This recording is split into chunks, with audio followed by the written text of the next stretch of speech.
안녕하세요. 이강국 교수입니다.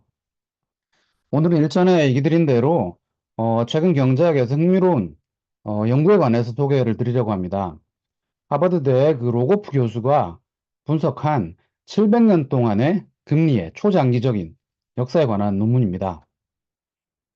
제목은 Long Run Trends in Long Maturity Real Rate. 무려 1311년부터 약 700년 동안의 데이터를 수집해서 분석을 했습니다. 이 논문의 컨텍스트는 사실은 어, 최근 한 수십 년간 특히 1990년대 이후에 장기 실질 금리가 계속 낮아져 왔습니다. 많은 그 교시 경제학자들은 뭐 인구 증가율이 하락하고 성장률도 내려가고 그다음에 투자 수요가 부족하고 버냉키 같은 사람들은 글로벌 세이빙 글러스를 얘기하기도 했죠. 그런 여러 가지 요인으로 최근에 수십 년간의 금리가 낮아진 현실을 분석을 했었는데 예를 들어 서머스 같은 그 케인지안 학자들은 secular stagnation이라고 얘기하면서 경제 총 수요가 구조적으로 부족해서 구조적인 장기 정체가 나타나고 있고 그것이 금리 하락으로 나타났다라고 사실 주장을 하기도 했습니다. 근데 이제 이 논문은 약간 다른 관점에서 1300년대 이후에 700년 동안의 초장기적인 그런 시계열 자료를 검토해서 장기 실질 금리가 어떻게 변했는지 살펴보고 결론적으로 아주 장기적으로 금리에는 하락 추세가 뚜렷하게 존재하고 그래서 최근 요인만 가지고 금리 하락을 설명하는 것은 한계가 클 것이다 라고 지적을 합니다. 극히 최근에 그 현실을 보면 글로벌 금융위기 이후에 굉장히 금리가 낮은데 이거는 1980년대가 이제 초장기 하락 추세보다 더 높았거든요, 금리가. 이 1980년대 고금리를 되돌리는 부분적으로 그런 되돌리는 과정으로 볼 수도 있지만 현재는 장기 추세보다도 금리가 너무 낮아서 그게 지속되긴 어렵고 약간 조정이 올 것이다라고 사실은 전망을 하고 있습니다. 이 그림이 이제 그 세큘러 스태그네이션을 주장하는 많은 학자들이 보여주는 1990년대 뒤로 장기 실질 금리가 계속 떨어진 그런 현실을 보여주는 거죠. 근데 이제 로고프 교수는 이런 수십 년간의 변화는 수백 년간의 변화의 아주 일부로서 파악해야 된다라고 지적을 하고 있는 겁니다. 이 연구의 특징을 보면 기존 연구들은 주로 이제 상대적으로 짧은 기간 그리고 주로 단기 금리를 분석해서 금리가 정상 시계열이 아니다라고 보고를 해왔는데 이 논문은 슈멜칭 로고프 교수의 제자죠. 의 연구에 기초해서 국가가 발행한 장기 채권의 장기 금리를 아주 오랜 기간 동안 추적을 합니다. 1262년에 베네치아 공화국에서 처음 국채가 발행됐다라고 얘기가 되는데 14세기쯤 되면 유럽 전역에서 장기 국채 시장이 발전됩니다. 그래서 이 자료들을 다 모아서 실질 국채 금리를 계산을 하죠. 명목 금리에서 기대 인플레이율을 뺀 그런 실질 금리를 계산하고 각국의 GDP를 가중치로 사용해서 전 세계의 실질 장기 금리, 장기 실질 금리를 계산해서 수백 년간의 일관되고 하이 프리퀀시, 고빈도의 그런 자료를 사용해서 장기적 추세를 발견했다. 그 추세는 100년마다 약 1.7% 정도씩 하락하는 초장기적인 하락 추세다라고 사실은 보고를 했습니다. 이 그림이 이제 그 내용을 보여주는데 파란 점선이 초장기 추세죠. 1300년대, 1400년은 금리가 굉장히 높았는데 뚝뚝뚝뚝 떨어져서 수백 년 동안 지속적으로 2000년대쯤 되면 굉장히 낮아지죠. 빨간 선은 그 추세선을 아래 위로 움직이는 단기적인 변화인데 지금 현재는 장기적인 추세선보다도 낮은 상황이라고 할 수가 있죠. 2022년 현재는. 그래서 통계적 특징들을 몇 가지 지적을 하는데 ADF GLS 검증을 통해서 보면 기존 연구들과는 다르게 추세가 있는 그 스테이셔너리 특징이 있다. 장기금리에 그런 보고를 했고 그다음에 여러 가지 기법을 사용해서 분석을 해보면 스트럭처럴 브레이크 구조적 단절이 잘 안 보인다. 매우 드물다라고 지적을 합니다. 80년대에는 사실 금리가 약간 높았지만 이것도 장기적으로 봤을 때 구조적 단절은 아니다라고 지적을 하고 있고 재밌게도 퍼시스턴스라고 표현을 하는데 이 장기적인 추세선으로부터 이탈했을 경우 대부분 3년 내에 단기간 내에 추세로 회복하는 지속성도 있다라고 지적을 합니다. 그래서 최근 상황은 현재는 이제 글로벌 금융위기 이후로 조금 굉장히 금리가 낮은 상태인데 이거는 장기 추세보다도 낮은 상태라서 아직 추세로도 해결되지 않은 그런 상태고 그럼에도 불구하고 이를 구조적인 단절로 볼 수는 없는 것 같고 결국에는 장기적인 하락 추세를 따라서 정상화될 것이다라고 예측을 하고 있습니다.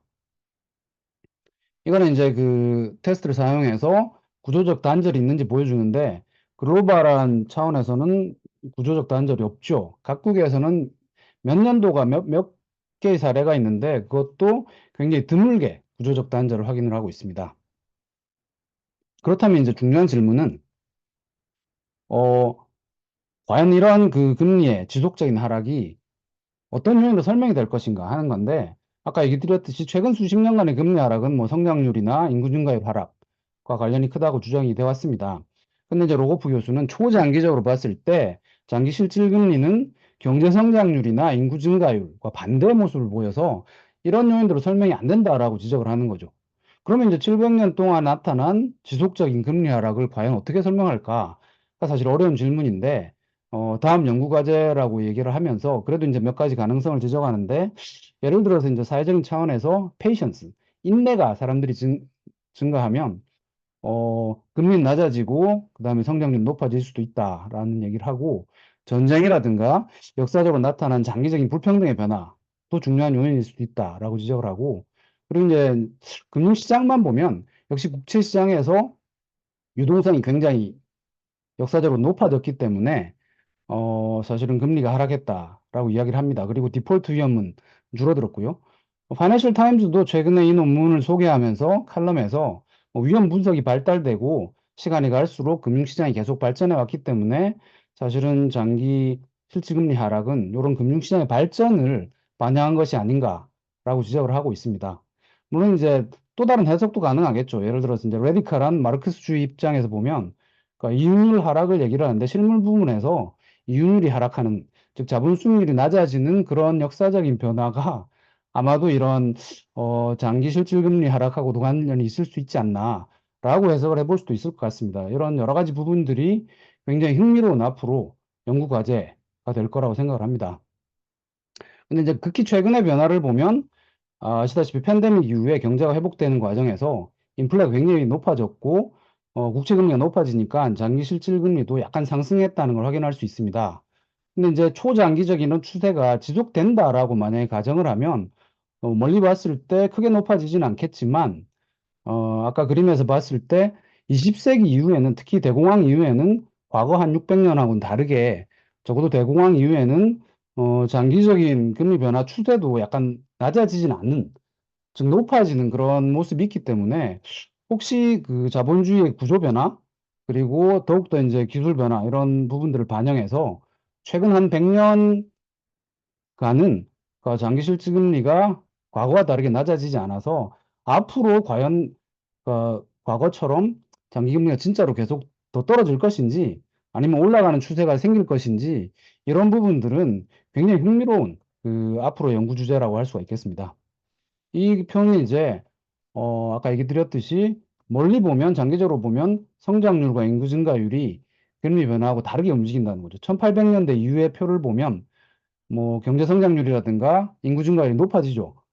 자본주의가 확립되고 그렇지만 실질 금리는 계속 낮아지는 추세가 있으니까 반대의 모습을 보이죠.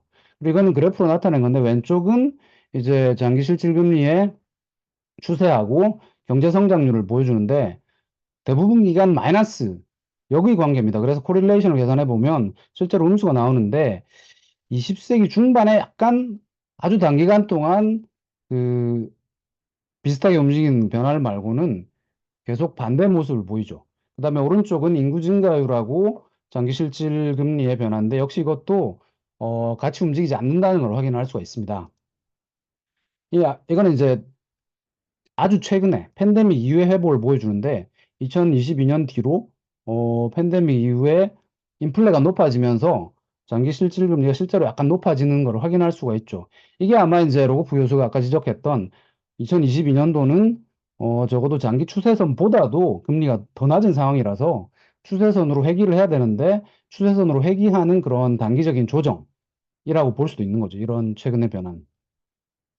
그렇지만 아까 얘기 드렸듯이 추세선 자체가 특히 대공황 이후에 20세기 들어서는 약간 높아지는 그런 변화가 있기 때문에 과연 앞으로 미래에 이런 추세 자체가 변할 것인지 아니면 이 논문에서 지적하는 대로 뭐 구조적 단절도 없이 수백 년 동안 이런 낮아지는 추세 자체가 계속될 것인지 이런 부분들은 그러니까 미래를 전망하는 그런 연구겠지만 이런 부분들이 굉장히 앞으로 흥미로운 주제가 될 수 있을 것 같습니다. 경제학 연구에서.